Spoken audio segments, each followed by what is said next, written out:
Assalamualaikum warahmatullahi wabarakatuh dan salam sejahtera. Salam jumpa dengan saya Alexandra. Pada kesempatan kali ini saya akan mempresentasikan pembahasan tentang pengertian psikologi dan hubungan dengan program komunikasi dan penyiaran Islam dan peran penting dalam emosi kehidupan sehari-hari dan inflasi bagi jurnalis.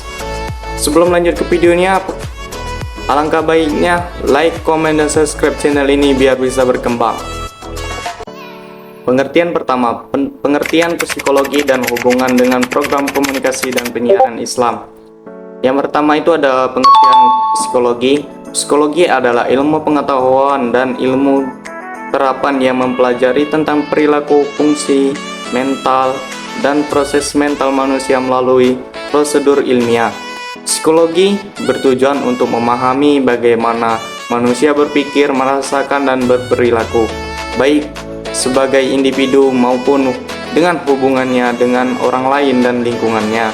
Yang kedua ada etimologi. Etimologi berasal dari bahasa Yunani yaitu etimon, yang berarti kata asal atau logos, yang berarti ilmu. Jadi etimologi secara etimologi berarti ilmu tentang asal-usul kata. Etimologi mempelajari tentang asal-usul kata, termasuk sejarah, makna aslinya, dan bagaimana kata itu berubah makna bentuknya seiring waktu. Etimologi dapat membantu kita untuk memahami makna kata dan lebih baik, dan bagaimana kata itu digunakan untuk dalam konteks yang berbeda. Yang ketiga ada terminologi. Terminologi berasal dari bahasa Latin yaitu terminus, yang berarti batas, dan logos, yang berarti ilmu. Jadi terminologi secara etimologi berarti ilmu tentang batas. Terminologi mempelajari tentang istilah-istilah yang digunakan dalam suatu bidang ilmu atau bidang tertentu. Istilah adalah kata-kata atau frasa yang memiliki makna khusus dalam suatu bidang tertentu. Terminologi bertujuan untuk psikologi didefinisikan sebagai ilmu yang mempelajari tentang tingkah laku dan proses mental manusia.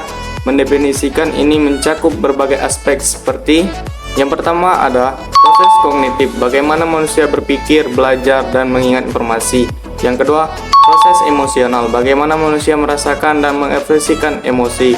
Tiga, perilaku, bagaimana manusia bertindak dan berinteraksi dengan orang lain dan lingkungannya. Empat, kepribadian, pola pikir, perasaan, dan perilaku yang khas pada setiap individu. 5. Perkembangan, bagaimana manusia tumbuh dan berubah sepanjang hidupnya. Psikologi memiliki hubungan yang erat dengan program komunikasi penyiaran Islam. Berikut beberapa alasannya. Yang pertama, memahami audien. Psikologi membantu mahasiswa komunikasi penyiaran Islam untuk memahami audien mereka dengan lebih baik. Hal ini penting untuk membantu pesan yang efektif dan sesuai dengan kebutuhan audien. 2. Mengembangkan strategi komunikasi. Psikologi dapat membantu mahasiswa komunikasi penyiaran Islam untuk mengembangkan strategi komunikasi yang lebih efektif. Misalnya, dengan memahami prinsip-prinsip sesuai dan pengaruh sosial, mahasiswa dapat membuat pesan yang lebih mudah diterima oleh audien. Yang ketiga, menciptakan konten yang menarik.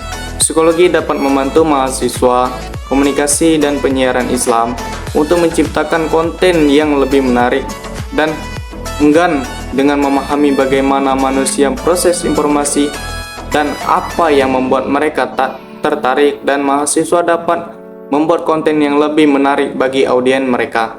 4. Mengevaluasi efektivitas komunikasi.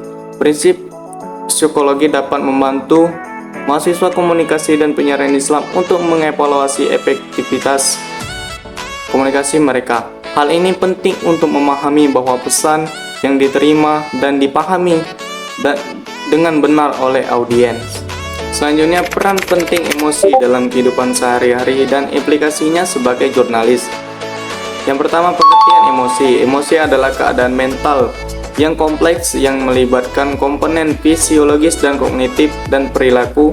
Emosi seringkali disertai dengan perubahan fisiologis seperti detak jantung, pernapasan, dan tekanan darah, serta perubahan ekspresi wajah, bahasa tubuh, dan nada suara. Emosi juga mempengaruhi pikiran dan perilaku kita, mendorong kita untuk bertindak dengan cara tertentu. Yang kedua, jenis-jenis emosi. Ada berapa jenis emosi? Berapa di antaranya adalah satu, emosi positif, yaitu kebahagiaan, gembira, cinta, rasa syukur, dan kepuasan. Yang kedua, emosi negatif, yaitu kesedihan, kemarahan, ketakutan, kecemasan, dan kebencian. Ketiga, emosi netral, yaitu kebingungan, kejutan, dan kebosanan. Yang ketiga, emosi memainkan peran penting dalam kehidupan kita sehari-hari. Mereka membantu kita, yang pertama itu memahami dan bereaksi terhadap dunia di sekitar kita. Misalnya, rasa takut dapat membantu kita menghindari bahaya, sedangkan kebahagiaan dapat mendorong kita untuk mencari pengalaman baru. Kedua, berhubungan dengan orang lain. Emosi kita dapat dikomunikasikan kepada orang lain melalui ekspresi wajah, bahasa tubuh, nada suara. Hal ini memungkinkan kita untuk membangun hubungan dan terhubung dengan orang lain, dapat ditingkatkan emosional. Yang ketiga, membuat keputusan. Emosi kita dapat mempengaruhi keputusan yang kita buat, baik secara sadar maupun tidak sadar. Misalnya kita mungkin lebih cenderung memiliki untuk melakukan sesuatu yang lebih kita menyenangkan daripada sesuatu yang menurut kita tidak menakutkan. Yang keempat, menjaga kesehatan fisik dan mental kita. Emosi positif seperti kebahagiaan dan cinta dapat meningkatkan kesehatan fisik kita, sedangkan emosi negatif seperti stres dan cenderung kecemasan dapat mendampakkan negatif kepada kesehatan kita. 4. Memahami emosi sangat penting bagi jurnalis karena beberapa alasan. 1. Emosi dapat mempengaruhi cara jurnalis mengumpulkan dan melaporkan berita. Misalnya, jurnalis yang merasa marah tentang suatu masalah mungkin lebih cenderung fokus pada aspek negatif dari cerita.